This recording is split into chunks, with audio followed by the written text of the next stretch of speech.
Om Swastiastu, Assalamualaikum, salam sejahtera untuk kita semua, nama budaya, salam. Perkenalkan, nama saya Koma Angga Miharja dari jurusan PPKN. Pada kesempatan hari ini, saya akan membagikan tentang materi pembelajaran PKN dengan materi memahami kedudukan dan fungsi Pancasila. Nah, mengenai Pancasila. Pancasila berdasarkan asal katanya, Pancasila itu terdiri dari dua kata, yaitu panca dan sila. Panca yang artinya 5, sila berarti dasar.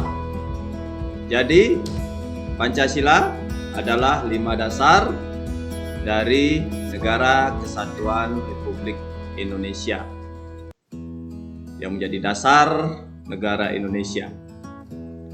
Nah, mengenai istilah Pancasila. Pancasila itu pertama kali diperkenalkan oleh yang diperkenalkan oleh Insinyur Soekarno sebagai Presiden pertama Republik Indonesia.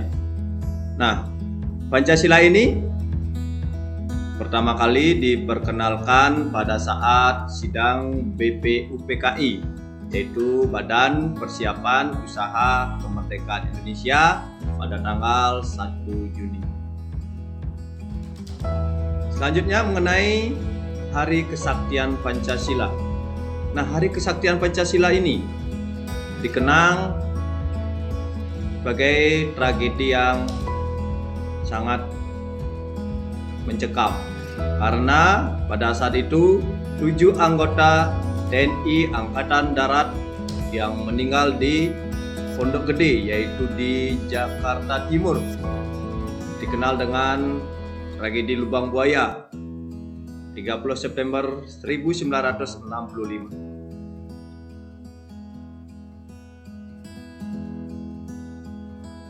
Selanjutnya mengenai kedudukan dan fungsi Pancasila. Mengenai kedudukan dan fungsi Pancasila ini, yang pertama tentang kedudukannya. Apa sih kedudukan dari Pancasila itu? Yang pertama, yaitu Pancasila sebagai dasar negara. Yang kedua, Pancasila sebagai pandangan hidup bangsa. Yang ketiga, Pancasila sebagai sumber dari segala sumber hukum. Nah, dalam hal ini Pancasila sebagai dasar negara itu dijadikan sebagai dasar untuk menjalankan kehidupan bernegara. Sebagai pandangan artinya ketika kita menjalankan sistem pemerintahan dalam kehidupan sehari-hari harus berpatokan pada Pancasila itu sendiri. Kedudukan sebagai sumber dari segala sumber hukum, hal-hal yang berkaitan dengan kehidupan bernegara dalam misalnya contohnya tentang peraturan perundang-undangan harus berpedoman pada Pancasila itu sendiri, tidak boleh bertentangan. Selanjutnya mengenai fungsi.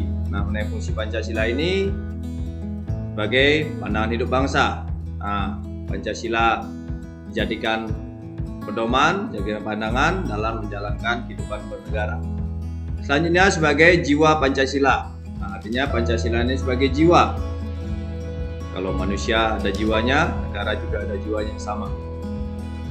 Pancasila sebagai ideologi, ide atau gagasan. Nah, ideologi ini sebagai cita-cita atau gagasan dalam menjalankan kehidupan berbangsa dan bernegara. Selanjutnya mengenai nilai-nilai yang terkandung dalam Pancasila. Nah, nilai-nilai Pancasila ini ada 5 nilai yang terkandung. Yang pertama, ketuhanan yang Maha Esa. Yang kedua itu kemanusiaan yang adil dan beradab. Yang ketiga, persatuan Indonesia.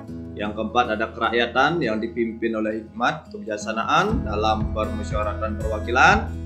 Dan terakhir, yang kelima adalah keadilan sosial bagi seluruh rakyat Indonesia. Nah, mengenai nilai-nilai Pancasila ini yang dijadikan sebagai pedoman dalam kehidupan bernegara, yaitu tentang yang pertama, ketuhanan yang Maha Esa. Kita sebagai manusia percaya dengan adanya Tuhan. Yang kedua, kemanusiaan yang adil dan beradab, peduli sesama, menghargai sesama. Yang ketiga, persatuan. Kita sebagai warga negara harus bisa bersatu, tetap mempertahankan kedaulatan negara Indonesia. Ada yang namanya kerakyatan yang dipimpin oleh hikmat kebijaksanaan dalam permusyawaratan perwakilan, adanya jiwa demokrasi dalam hal ini. Yang kelima, ada keadilan sosial. Kita sebagai warga negara harus mendapat sebuah keadilan dari negara. Nah, mengenai kedudukan dan fungsi Pancasila dari materi hari ini, Pak, cukup sekian dulu. Akhir kata saya tutup dengan Parama Santi. Om Santi Santi Santi Om.